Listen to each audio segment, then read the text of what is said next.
afternoon mga katibay wailingaw ang inyong tiguang bayot. So ani akaw karon kami diri sa punong kauban ang ako ang best friend. Mo si Madam Joy, Madam Jocelyn. Karon kay ganiha kay ano man to, kanang gi-interview man na ako siya. Karon siya na po yung interview na ako. Basa tanan kabuang. O sige, ikaw sa introduction pag mo kaugaling mo dira dai. Okay. Maayong hapon no sa tanan, sa nagtanaw. Ako interviewon si Madam Kukoy. Ay, Madam, maayong hapon. Ay may hapon dira dai. So na ba, Madam, kanang Yes, dai. dito Japan, tinuod na.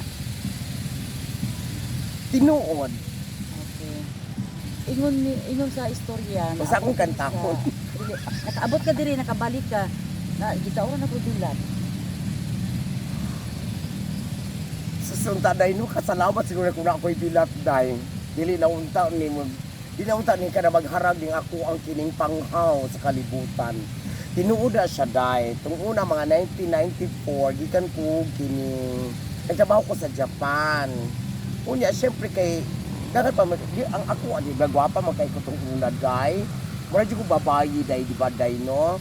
Pero karon lahi nang gina ko pa nga ako ang kining naong karon kay siyempre tiguang naman ko wa naman ko gainom og pills. Kay kung mag-inom pa kong pills sabot akong kaana katayto kang akong utok. Kadang kay gipil ko kay siyempre bata pa ko gusto ko muna ko akong tutoy, mugwapo akong pamanit, magbabayi ko kay mo man ang among trabaho tungod sa Japan. Kining ano, dili tinuoday nga naa ko'y bilat. Naa paghihapon si Junjun. Yeah.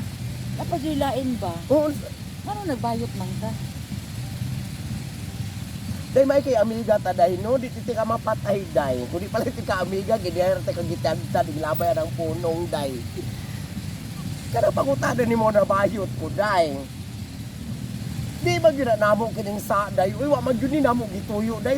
Suma day ganahan ba day ko minga lalaki man biday. Ganahan pag minga ka na magpalubot ka sakit ana day. Ikaw daw day di sa mong kabahin. Wa gyud mi namo gituyo nga maingon ani mi day. So ang bayot ambot lang kung asa pa mi gibuhat basta dibuto lang gid maaning kalibutan na ambot lang gyud day. Yeah. Napaghilain, Madam. Kung diri ba ako sa una. Gamay na yung buhok. Kung ano yung buhok, imong padugangan na siya tanom.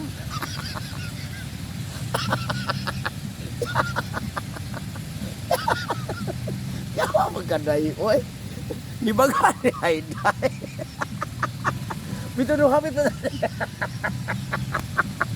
Ay, hapit ito. Di ba? Tuod ka na, di ba ga siya, day? Ang akong hubon sa likod, day. Naana, day. Di ba ka siya? Ay, di ba ga, salamat, uy. Ako ang gipatay ni day, akong buhok. E kining tiguang nakaday.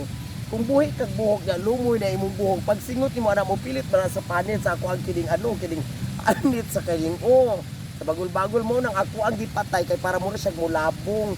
So muna siya teknik kung tiguang nakaramay man ka kay baga man kag buhok lagi mga kining idara na nga bagag buhok niya na adto man ko sa laot nga buhok. So ano na lang style na lang juday para manaw lang jud tag tawo ana bahala ra mag kining tiguang na tapos sa dili lang luod. Last na ni day nga pangutana day unsa to day? Madam, pasaylo alang mo nakapangutana ko nganong nagbayot ka. Walay problema nak day Kung saan imong buhok. Abi na ko nagitanuman na nimo dugang kay nagagan man. Nilabong. Abi na imo nagipatanuman dito sa parlor. Wow. Hindi wala na kay pangutana.